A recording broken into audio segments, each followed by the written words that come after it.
মসজিদেরি পাশে আমায় কবর দিও ভাই, মসজিদেরি পাশে আমায় কবর দিও ভাই।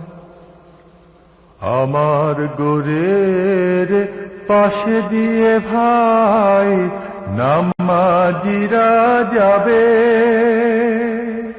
পবিত্র সেই পায়ের ধ্বনি বান্দা শুনতে পাবে।